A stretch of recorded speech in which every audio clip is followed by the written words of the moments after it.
Assalamualaikum warahmatullahi wabarakatuh. Bismillah, alhamdulillah, wa syukurillah, wassalamu ala rasulillah, la haula wa la quwata illa billah. Amma ba'd. Ihwanul mu'min rahimakumullah. Allah menciptakan langit dan bumi beserta isinya menggunakan ilmu, dan ilmu tersebut disebut wahyu. Wahyu ada yang disampaikan kepada Rasulullah melalui malaikat Jibril, dan ada yang menyatu dengan alam. Wahyu disampaikan kepada malaikat Jibril kepada Nabi Muhammad SAW disebut Al-Quranul Karim atau disebut kitab kauliyah. Sementara yang menyatu dengan alam disebut kitab kauniyah. Kalau Al-Quran sebagai hudalil mutakin, hudalinas, bahkan Al-Furqan. Hudalil mutakin adalah petunjuk bagi orang-orang yang takwa. Kemudian hudalinas, petunjuk untuk seluruh manusia. Dan Al-Furqan adalah pembeda antara yang hak dan batil. Kemudian ayat alam semesta yang disebut ayat kauniyah adalah dengan makna isyarat. Kalau kitab kauliyah Al-Quran dengan makna muhkamat, yaitu makna penjelas. Kalau kejadian alam semesta adalah makna isyarat. Al-Quranul Karim itu adalah ayat muhkamat, karena ayat muhkamat itu untuk penjelas segala sesuatu. Al-Quran kitab kauliyah sebagai penjelas segala sesuatu, dan alam sebagai gambaran, tasawur atau ilustrasi. Nah, berbagai macam kejadian alam itu merupakan suatu isyarat dari Allah SWT untuk kita renungkan, kita telaah, kita kaji, agar betul-betul mengerti apa maksud isyarat tersebut. Yang akan saya sampaikan adalah tentang pelangi.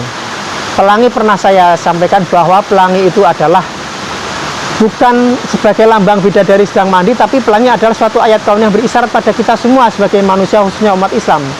Pelangi itu lambang persatuan dalam perbedaan, karena pelangi bisanya indah karena bersatunya perbedaan warna, yaitu mejiku hibinu, merah, jinja, hijau, kuning, dan biru.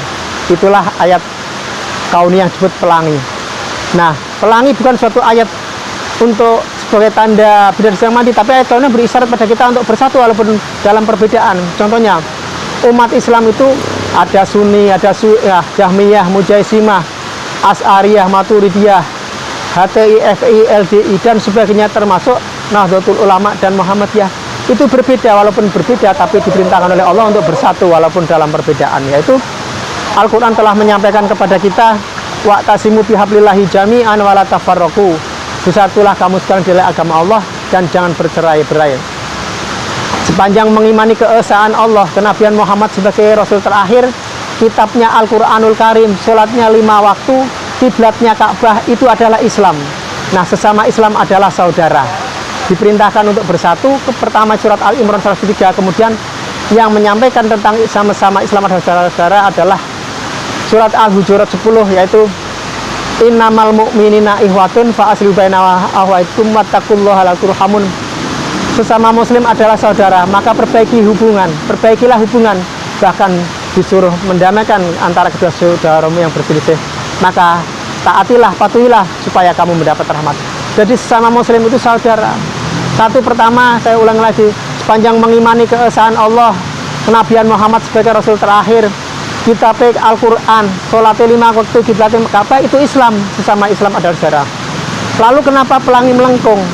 Pelangi melengkung adalah sebagai isyarat buat kita bahwa pelangi itu tidak pernah vertikal ataupun horizontal. Pelangi selalu melengkung. Artinya apa? Artinya tidak ada satu faham pun, tidak ada satu ormas pun, bahkan tidak ada satu jamiah pun yang persis mutlak seperti kehendak Allah. Itu tidak ada.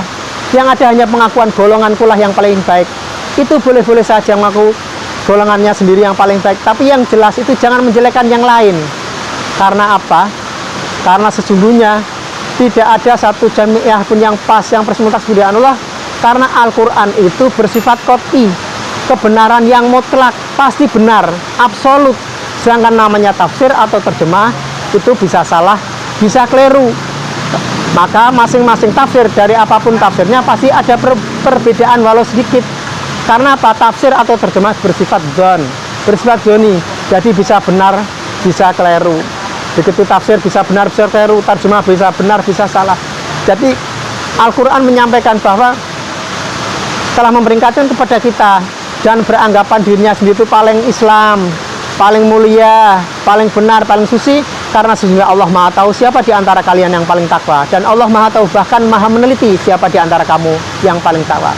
Yaitu fala tuzaku anfusakum wa a'lamu biman taqwa. Innallaha alim khabir. Allah Maha tahu di antara kalian yang paling takwa, dan Allah Maha meneliti, dan Allah itu Maha tahu, Maha alim, dan tidak mungkin keliru. Begitulah isyarat pelangi. Yang pertama adalah diperintahkan untuk bersatu walaupun dalam perbedaan. Yang kedua, jangan bercerai-berai. Dan yang ketiganya adalah peringatan Allah yang lebih jelas adalah dan beranggapan bahwa dirimu suci, karena sesungguhnya Allah Maha tahu siapa di antara kalian yang paling takwa. Jadi intinya pelangi adalah lambang persatuan, isyarat untuk bersatu walaupun dalam perbedaan. Yang kedua, melengkungnya pelangi adalah suatu simbol, suatu isyarat atau ayat kauniyah, itu suatu tasawur bahwa tidak ada satu faham pun, tidak ada satu ormas pun, tidak ada satu jamiah punya persis mutak seperti Allah. Yang ngerti hanya Allah sendiri dan Rasulullah Muhammad sallallahu alaihi wasallam. Fala tuzaku anfusakum wa a'lamu biman taqwa. Innallaha alimul khabir. Demikian yang dapat saya sampaikan. Semoga antum semua, ikhwanul mukmin semua, memahami apa yang saya sampaikan. Bila mana ada suatu hal yang benar, maka sesungguhnya itu kebenaran dari Allah. Bila mana ada suatu keliruan dalam menyampaikan, karena itu semata-mata kebodohan saya. Demikian, mohon maaf sekali lagi. Wallahul muwaffiq ila aqwamit thoriq. Assalamualaikum warahmatullahi wabarakatuh.